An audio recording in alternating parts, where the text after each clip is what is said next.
41번 가 인물에 대한 설명으로 옳은 것은 주제 뭐뭐의 저술활동과 사상. 자, 조선상고사라는 책이 있네요.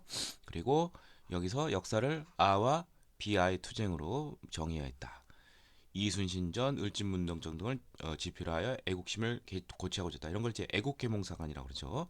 자, 이 사람은 단재 신채호 선생이 되겠습니다. 자, 단재 신채호 선생의 저서는 이제 여기 조선상고사, 또 조선사 연구초, 그다음에 하나 더 하자면 이제 독사신론, 요 세 가지는 꼭 알아두셔야 됩니다. 자, 이분은 이제 그 민족주의 역사관의 대표적인 사람으로서 이 난가 사상을 강조했죠. 예. 그리고 이 조선상고사에서 역사를 아와 비아의 투쟁으로 정의를 해냈고, 조선사 연구초에서는 묘총의 서경천도 운동을 1000년대 제1대 사건으로, 그다음에 독사신론에서는 기존의 왕조 중심의 역사관에서 민족 중심의 역사관으로 어, 중요성을 놓은 그러한 인물입니다. 그 외에도 이제 의열단의 행동 강령인 조선 혁명선언을 작성하기도 하였습니다. 자, 그래서 정답은 쉽게 독사신론을 발표하여 민족을 역사서술의 중심이었다. 4번이 되겠습니다. 자, 나머지 어떤 인물이 살펴보도록 하죠.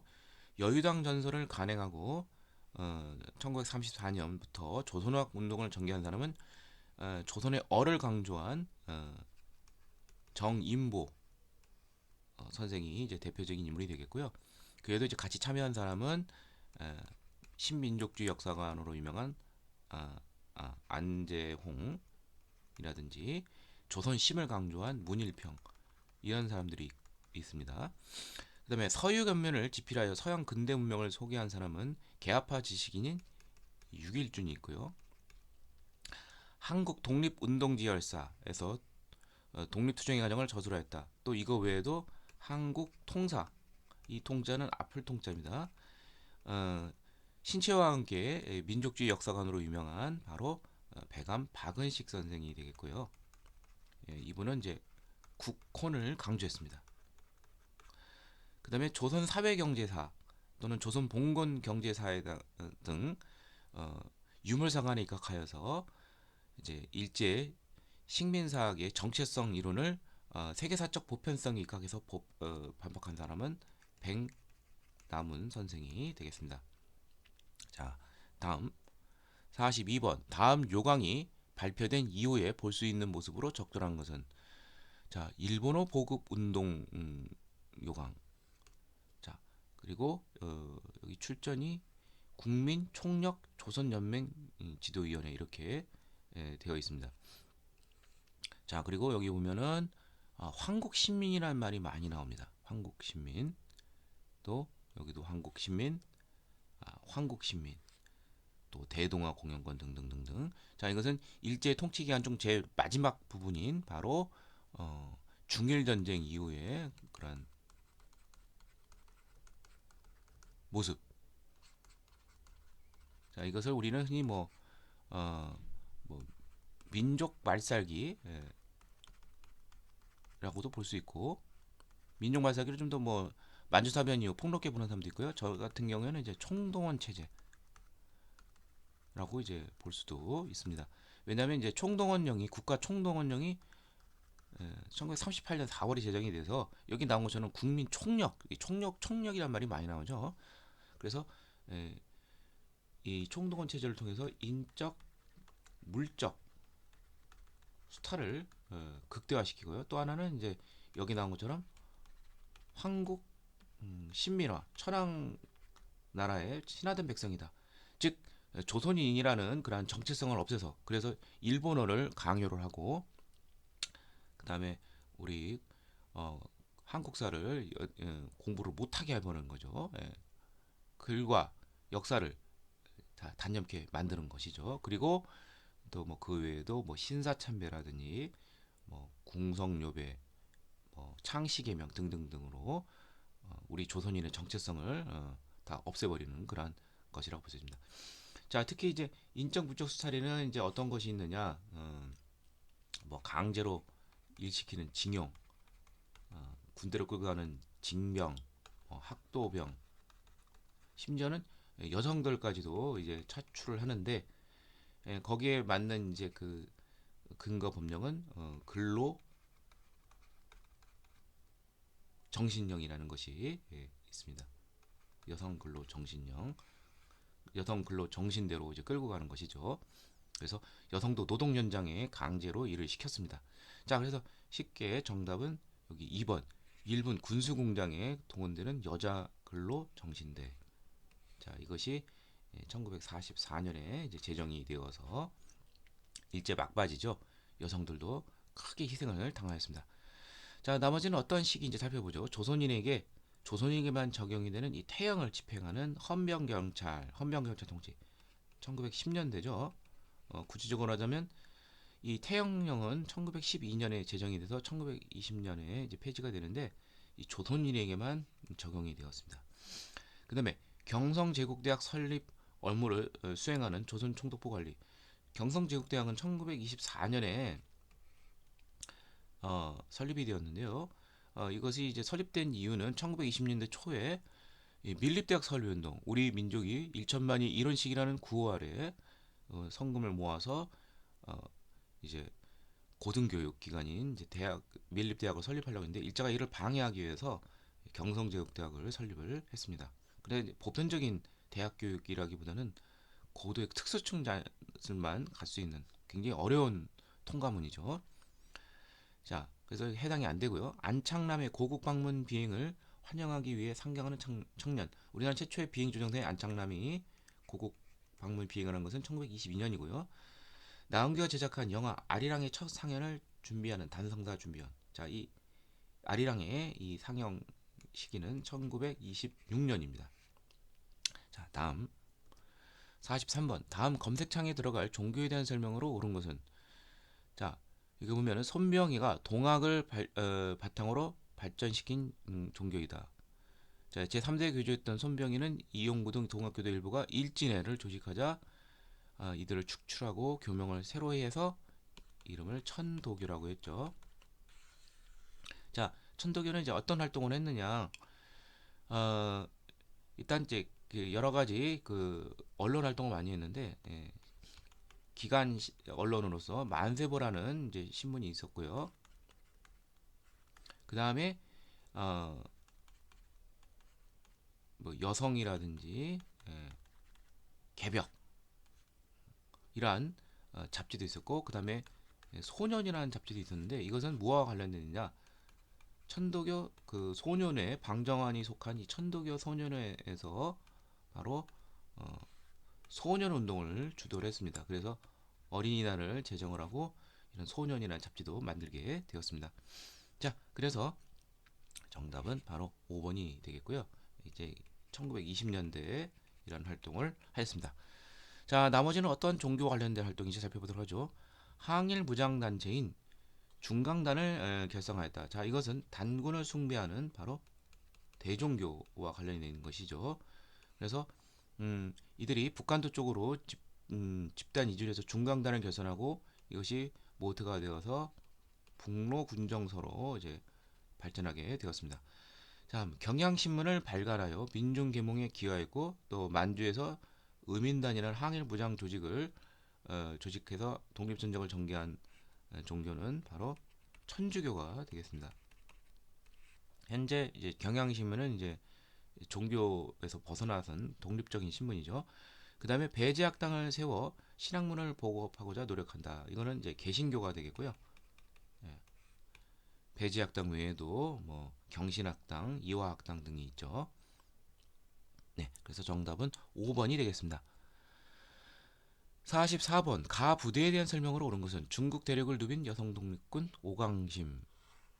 자, 이분은 이제 유명한 이제 그 광복군 지대장 또 조선혁명군 참모장 출신인 이제 김학규 선생의 이제 부인이기도 한데, 자, 이분은 1940년 9월 17일 충칭에서 대한민국 종산에 뭐뭐가 창설될 때 바로 뭐죠? 한국 광복군이 되겠죠.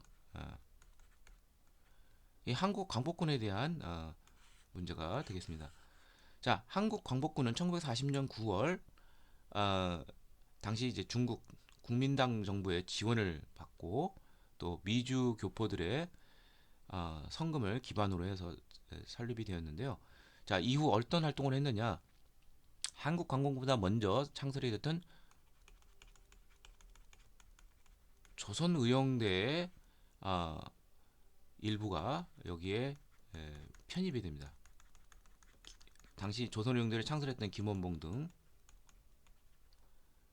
이게 이제 1942년에 있었고요. 자, 그 다음에는 영국군과 함께 인도 미얀마 전선에서 음, 척후 활동을 했고요.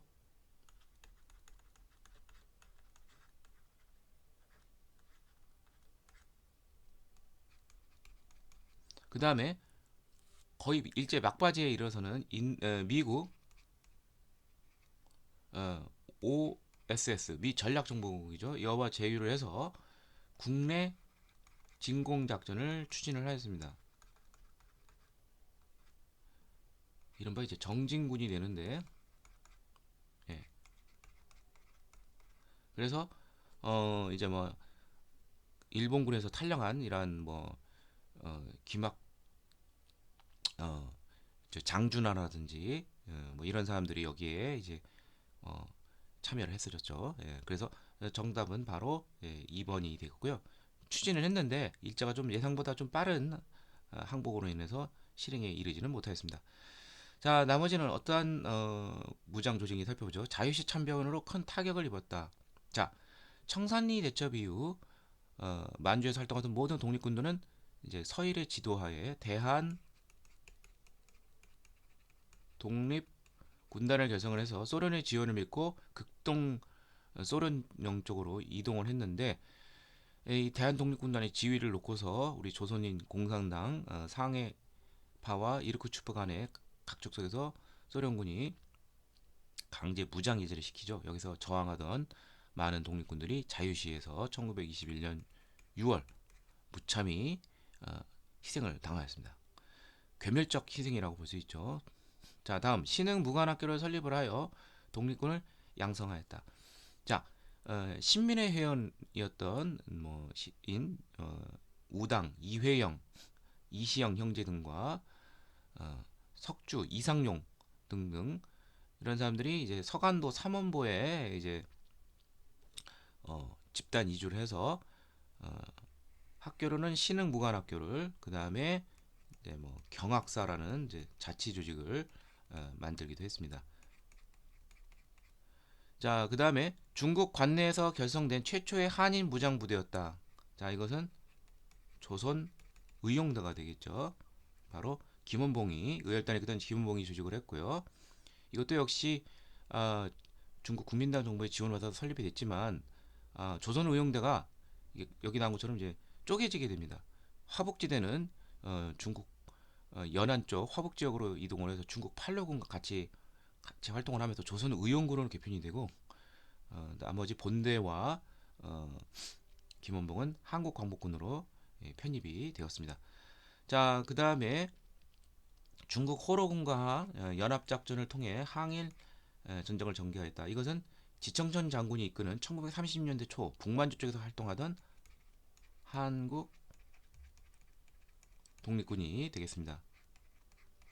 쌍성보, 사도하자, 대전자령, 동경성전도에서 활약을 하였습니다. 자, 다음 45번 밑줄근 위원회에 대한 설명으로 오른 것은 본 위원회는 합작 원칙이 위하여 합작 그렇다면 좌우 합작이 되겠고요. 바로 좌우 합작 위원회가 되겠습니다. 자, 이게 1946년 7월에 개성이 되는데 그 원인이 되는 사건은 뭐냐?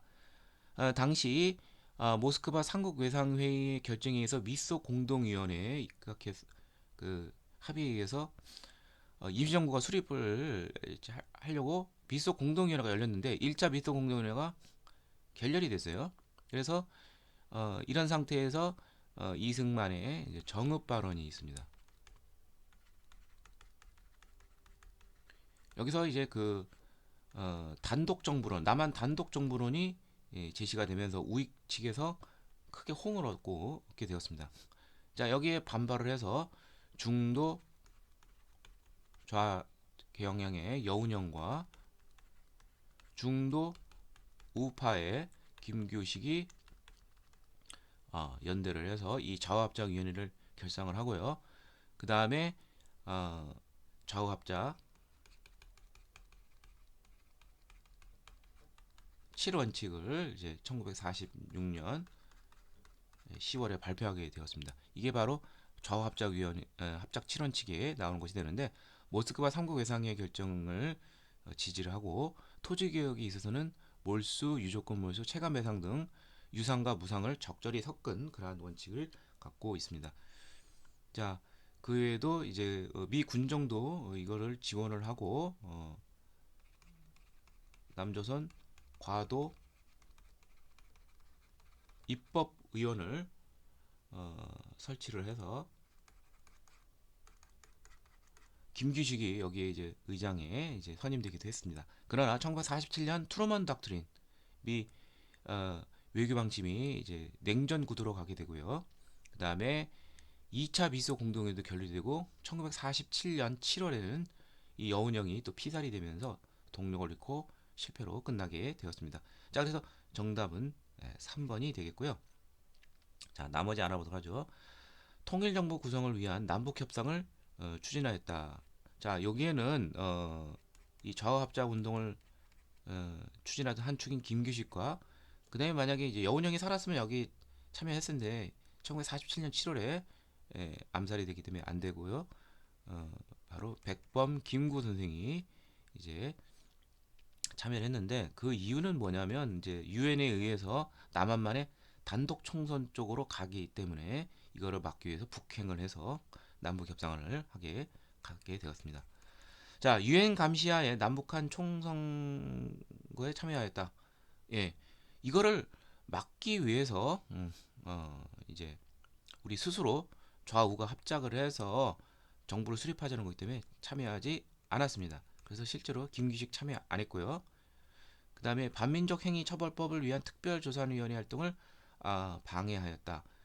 그 다음에 귀속재산 처리법을 제정하여 일본인들이 남기고 한 재산을 처리했다. 자, 이것은 다 이승만 정부와 이제 관련이 있죠. 1948년 8월 15일 이제 출범했는데, 그래서 여기서 반민족 행위 처벌, 친일파 처벌을 위해서 반민법을 1948년 9월에 제정을 하고 국회 산하에 반민 특위를 두었는데, 친일파가 많은 이제 일제 경찰과 이승만 정부의 소극적 그런 행동으로 인해서 결국 목적을 달성하지 못하고 조기에 끝나게 되었습니다. 자, 그 다음에 기속재산 처리법을 제정하여 일본인으로 남기고 한 재산을 이제 1948년 12월에 제정을 하고 이것을 처리를 했는데, 연고자에게 분배를 해서 재벌 탄생의 어떤 씨앗이 되었다, 이렇게 이해하시면 좋을 것 같습니다.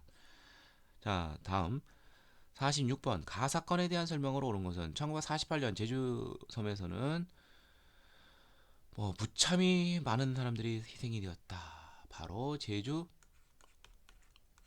4.3 항쟁과 관련 있는 것이죠. 자, 이게 이제 왜 일어났느냐?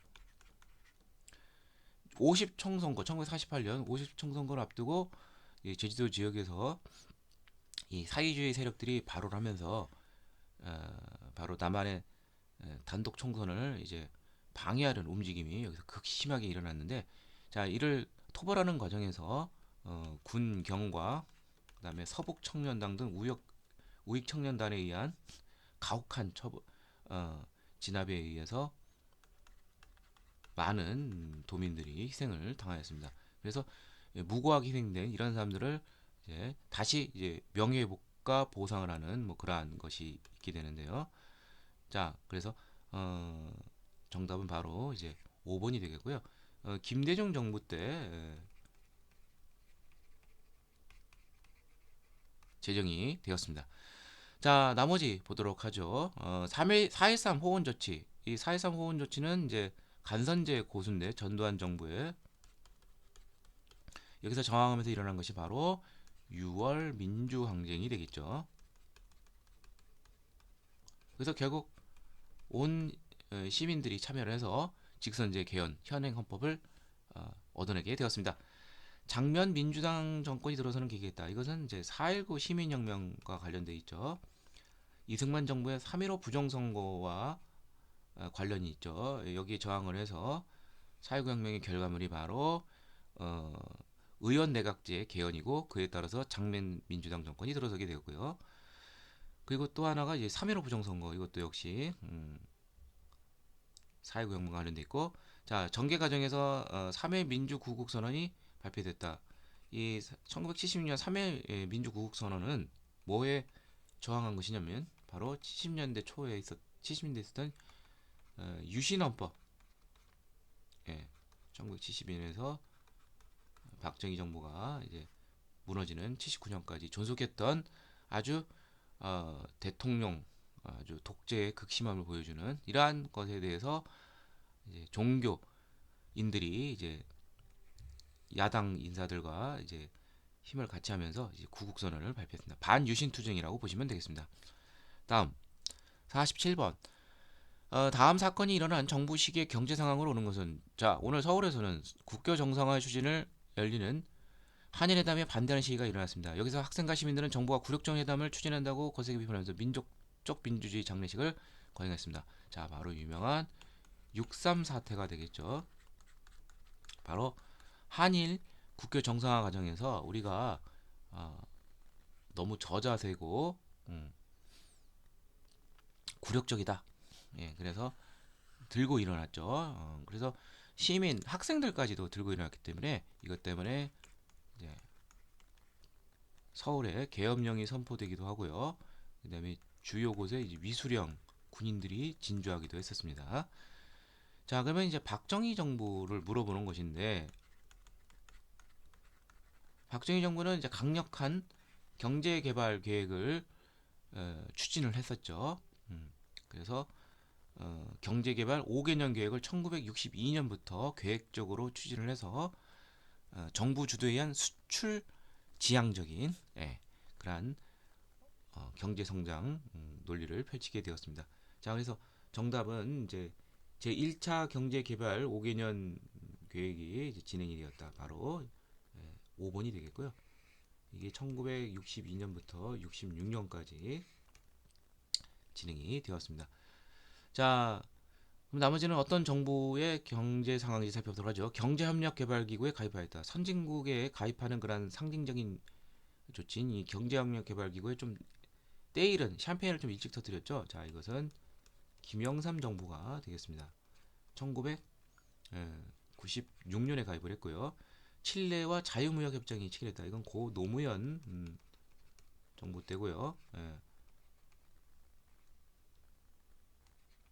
최초의 자유무역협정이고요. 자, 그 다음에 금융거래 투명성 확보자 금융실명제가 실시됐다. 이것도 역시 김영삼 정부.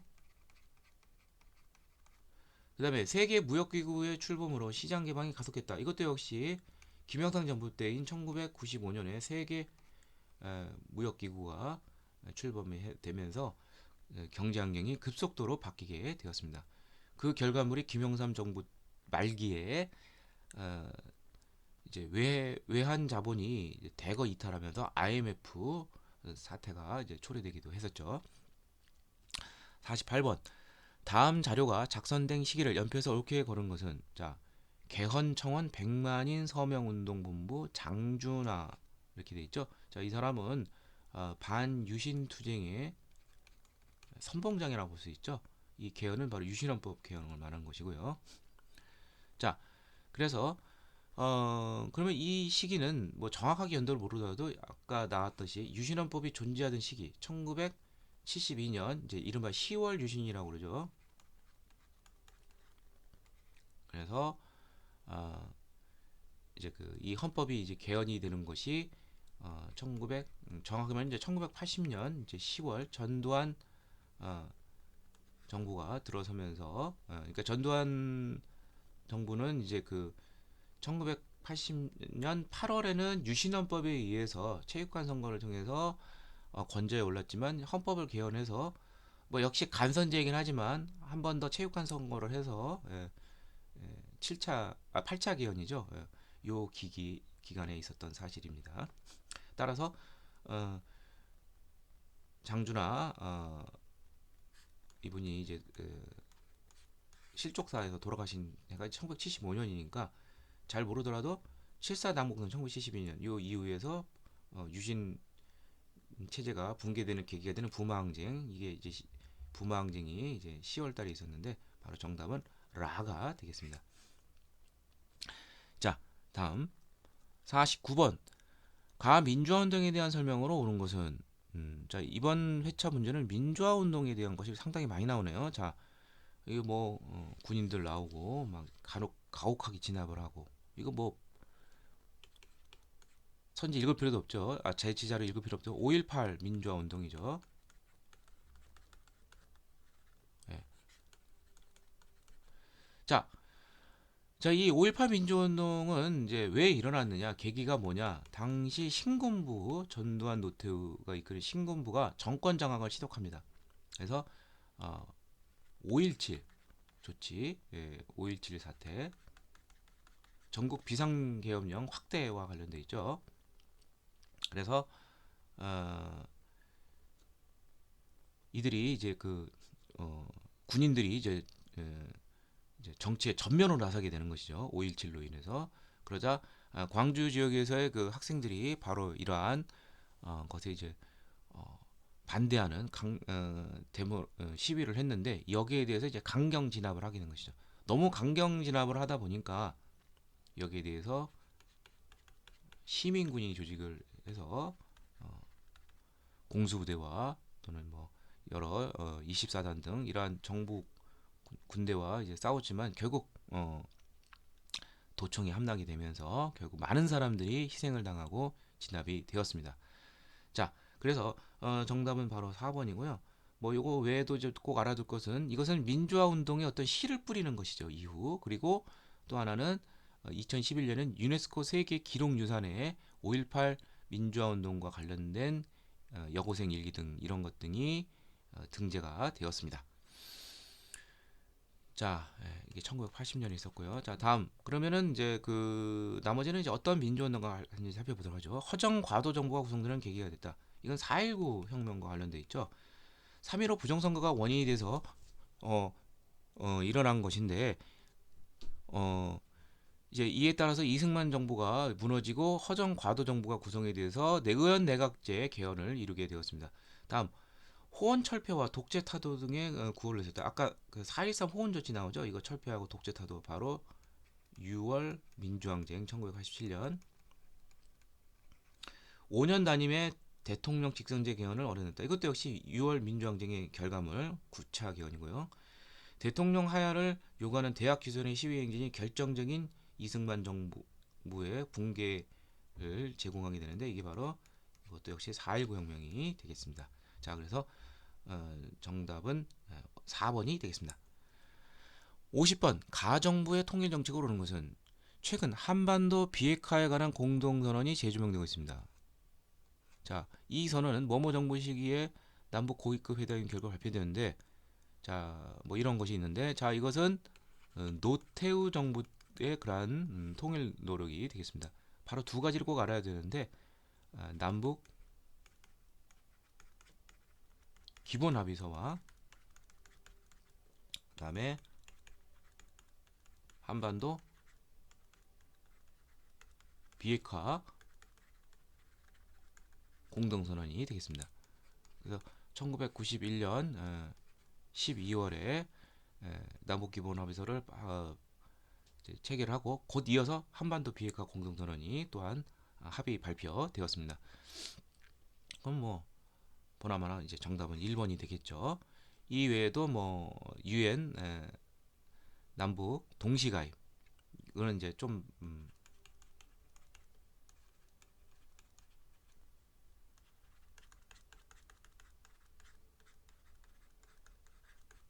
좀 더 빨리 있었죠. 자, 그래서 자, 그러면 나머지는 어떤 정부의 통일 정책인지 한번 살펴보도록 하죠. 금강산 관광 사업을 시작하였다. 자, 이거 1998년 현대 명예회장이 이제 정주영의 소대 방문을 계기로 해서 북한과 이제 교류라는 금강산 강학이 시작이 된 거 이거 1998년에 있었죠. 이제 김대중 정부 햇볕 정책과 관련돼 있고요. 그다음에 경의선 보공사 시작하였다. 자, 이거 역시 김대중 정부고. 자, 남북 조절위원회 개최했다. 이건 이제 7.4 남북 공동선언의 결과물이죠. 이거는 이제 박정희 정부고요. 그다음에 2차 남북 정상회담을 개최했다. 이것은 2007년에 있었는데 고 노무현 정부의 그러한 통일에 그러한 노력이 되겠습니다. 자, 그래서 정답은 1번이 되겠습니다. 이상으로 37회 한국사학 능력 검정 시험 고급편 해설을 모두 마치도록 하겠습니다.